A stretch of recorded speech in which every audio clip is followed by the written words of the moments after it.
9편 정신혁명이 암을 이긴다. 정신면역요법은 암에 대한 생각을 바로잡는 것으로 일종의 강력한 선제 공격입니다. 암은 반드시 나을 수 있다고 믿어야 합니다. 살아남을 길이 있다. 내가 충분히 이겨낼 수 있다. 터널의 끝이 있다고 믿어야 합니다. 미국 펜실베이니아 대학 긍정심리학센터 소장인 마틴 셀리그만 박사는 학습된 낙관주의라는 책으로 유명한 심리학자입니다. 그는 프로이트 등의 영향으로 어두워진 20세기 심리학에 정면으로 도전하여 밝은 심리학을 창설한 장본인이기도 합니다. 마틴 박사는 개의 공포 반응 실험을 통해 학습된 무기력이라는 개념을 소개하면서 낙관주의 역시 학습될 수 있다고 주장합니다. 즉, 어떤 비관주의자도 긍정적인 언어 습관을 기르면 낙관주의자가 될 수 있다는 사실을 강조합니다. 그는 스트레스와 암의 연관성을 입증하기 위해 쥐 300마리를 100마리씩 세 그룹으로 나눈 다음 주사기로 암세포를 쥐에 주입했습니다. 그 결과 세 그룹의 모든 쥐에게 암이 발생했고 그룹마다 다음과 같은 상황을 만들어주고 관찰했습니다. A그룹은 쥐에게 전기 충격을 주고 도망가면 계속 따라다니면서 다시 전기 충격을 가하는 식으로 스트레스를 주었습니다. 이른바 속수무책형입니다. B그룹은 전기 충격을 주다가 옆칸으로 도망가면 쉬게 하고 돌아오면 다시 전기 충격을 주어 언제든지 탈출할 수 있다고 믿게 했습니다. 이른바 위기 탈출형입니다. C그룹은 아무런 스트레스를 주지 않고 그냥 편안하게 살도록 했습니다. 이른바 자연경과형입니다. 3개월이 지나서 암이 진행된 결과를 보았습니다. 속수무책형인 A그룹은 73%가 암에 걸렸습니다. 그냥 방치해둔 자연경과형 C그룹은 50%가 암에 걸렸습니다. 위기 탈출형인 B그룹은 스트레스는 동일하지만 언제든지 탈출할 수 있는 환경을 제공했더니 30%만 암에 걸렸습니다.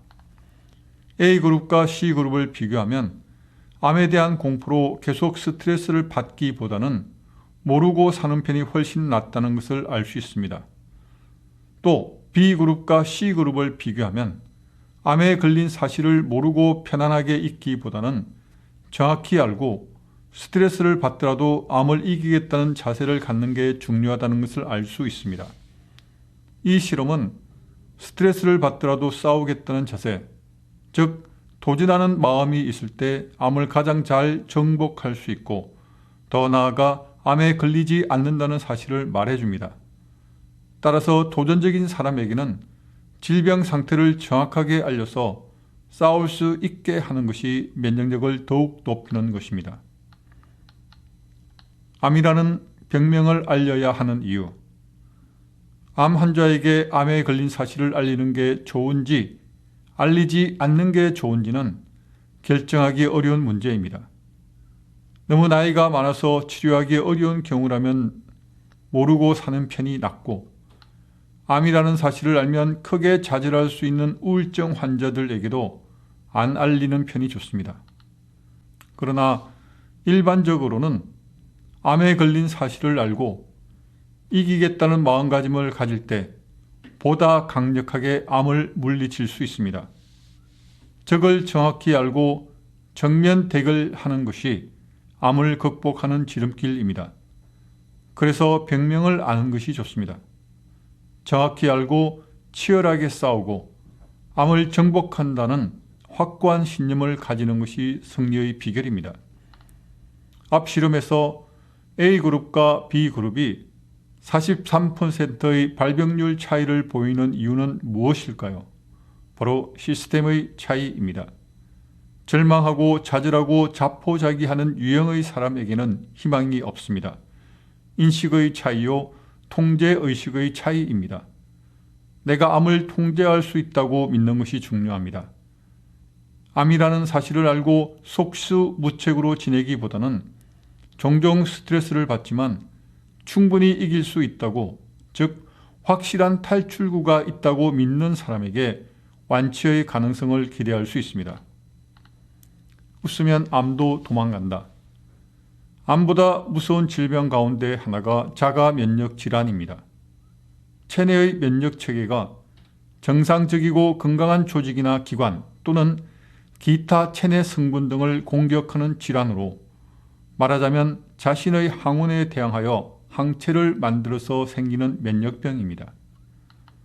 노만 크 선수도 자가 면역 질환에 걸려 불치병 판정을 받았습니다. 그는 웃을 수밖에 없는 재미있는 비디오를 몇 개 빌려서 호텔에 15일 동안 투숙했습니다. 그렇게 보름 동안 종일 웃다 보니 너무 기분이 좋아졌다고 합니다. 그래서 병원에 가서 검사해보니 다 나았다고 하더랍니다.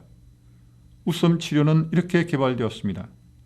커슨스 박사는 마침내 웃음 치료의 아버지로 불리게 되었고 그는 웃는 것도 운동, 웃음은 체내 조깅이라며 환자들에게 새로운 희망을 제시했습니다. 이제 웃음요법은 중요한 정신면역요법이 되었습니다. 퍼낸 웃음 경영 컨설터인 이호섭 한국웃음연구소 소장은 10여 년 전 저와 함께 암 환자 캠프를 준비하고 진행하면서 자신이 가장 잘할 수 있는 웃음 치료사가 되었고 이후 암 환자와 아토피 관절염 환자에게 웃음 치료를 전파해 왔습니다. 그는 웃음이야말로 건강 균형을 유지해주는 명약이고 부교감 신경을 자극해 심리적인 평안을 주는 긍정 에너지이고 칼로리 소모를 통해서 신체의 운동의 효과까지 전달한다며 웃음의 건강 효과를 극찬합니다. 웃음 치료는 웃음을 통해 모든 스트레스를 날려버리는 것입니다. 웃음은 엔도르핀이 나오게 하고 면역력을 증가시킵니다. 최근에는 말기암 환자들을 대상으로 실시한 웃음 치료 효과가 입증되기도 하였습니다. 대장암이 폐와 간으로 전이돼 6개월 시한부 선고까지 받았던 말기암 환자는 의사의 권유로 웃음 치료를 받았는데 3개월 만에 암의 성장을 막는 면역세포의 수가 정상인의 수치까지 높아졌다고 합니다. 또한 암치료 전문 병원들이 6개월 생존이 어려운 사기 암 환자 32명에게 기존의 암치료와 함께 웃음 면역 치료를 한 결과 87%인 28명이 2, 3년 이상 생명이 유지되고 있는 것을 보고하기도 했습니다.